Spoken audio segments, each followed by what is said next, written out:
एक बार की बात है, एला नाम की एक खूबसूरत लड़की थी। उसके लंबे लहराते बाल, चमकती आंखें और एक बेहतरीन मुस्कान थी। जिसने भी उसे देखा वह तुरंत उसकी सुंदरता की ओर आकर्षित हो गया। लेकिन एला खुश नहीं थी। वह व्यर्थ और स्वार्थी थी, और वह सोचती थी कि उसकी सुंदरता ही सब कुछ मायने रखती है। वह अपने आसपास के सभी लोगों के साथ तिरस्कारपूर्ण व्यवहार करती थी, और वह हमेशा खुद को और भी बेहतर दिखाने के तरीकों की तलाश में रहती थी। एक दिन एला जंगल से गुजर रही थी, तभी उसकी नज़र एक चुड़ैल पर पड़ी। चुड़ैल बूढ़ी और बदसूरत थी, लेकिन उसका दिल दयालु था। उसने एला की आंखों में दर्द देखा, और वह समझ गई कि उसे मदद की जरूरत है।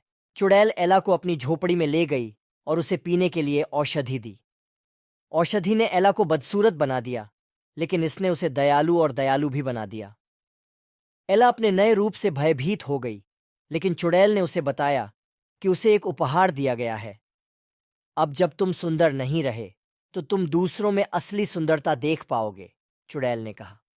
आप उन चीजों की भी सराहना करने में सक्षम होंगे जो जीवन में वास्तव में महत्वपूर्ण हैं, जैसे दया, करुणा और दोस्ती।